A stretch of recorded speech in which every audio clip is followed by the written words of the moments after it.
उमरकोट विजु जनता दल पक्षर विजु शिशु उद्यान ठारे प्रबाद पुरुष विजु पट्टनायक 110तम जयंती भव्य भाव पालित हो 1916 मसीह कटक जन्मग्रहण करथिबा विजु बाबू आधुनिक ओडिशार निर्माता भाव परिचित। से जड़े विशिष्ट स्वाधीनता संग्रामी, साहसी, वैमानिक एवं दुईथर ओडिशार मुख्यमंत्री थिले। शिल्पायन एवं ओडिया अस्मितार सुरक्षा पाई तांकर अवदान अतुलनीय। तांकर निर्भीक और साहसी व्यक्तित्व पाई भूमिपुत्र भाव से जनाशुना थिले। एही अवसर में पूर्वतन सांसद तथा मंत्री रमेश चंद्र माझी, बीजेडी विधायक प्रार्थी नवीना नायक, अध्यक्षा राधा भत्रा सहित समस्त काउंसिलर, बीजेडी टाउन सभापति और दलीय कर्मी माने जोग देथिले। प्रथमे विजु बाबू छवि में पुष्पार्घ्य अर्पण करा जायतिला एवं तांको जीवनी और कार्यकलाप उपर आलोचना करा जायतिला। नवरंगपुर जिला उमरकोटरू त्रिपति नंदन रिपोर्ट, लिव लाइफ ओडिया।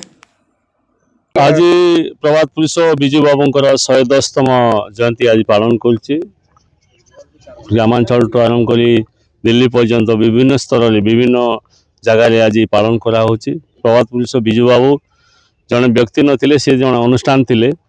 तेणु से भली जड़े व्यक्ति जे कि प्रथमे जड़े शिल्पपति, परवर्ती समय राजनेता, केंद्र मंत्री एवं परवर्ती समय राज्यर मुख्यमंत्री एवं द्वितीय थर पर मुख्यमंत्री 1990 मसीह से ही थिले। तेणु तांको समय ओडिशार 13टा जिला को आम 30टा जिला रूपांतरित होती। ग्रामांचल जो विकास जदि होती उचित सम्मान एवं विशेषकर महिला मान 33% जो रिजर्वेशन संरक्षण व्यवस्था त्रिस्तरीय पंचायत राज विजु बाबू समय ही होता। तेणु तल स्तर में जदि आम देखा गोटे भल सरकार एवं सुवर्ण युग जहाँ को कहुए विजु बाबूंकर समय को, तेणु से भली जड़े व्यक्ति को आज दिवस आदि श्रद्धासुमन अर्पण कर डिमांड विजु बाबू को भारत रत्न निश्चित भाव में केंद्र सरकार दवा कथा। जयंती आम जिते संख्या जेहेतु आम प्रत्येक निर्वाचन मंडली आम कार्यक्रम रही सियाड़े नवरंगपुर अच्छी डाबुगाँ अच्छी चंदाहांडी जरिगा निर्वाचन मंडली अच्छी ये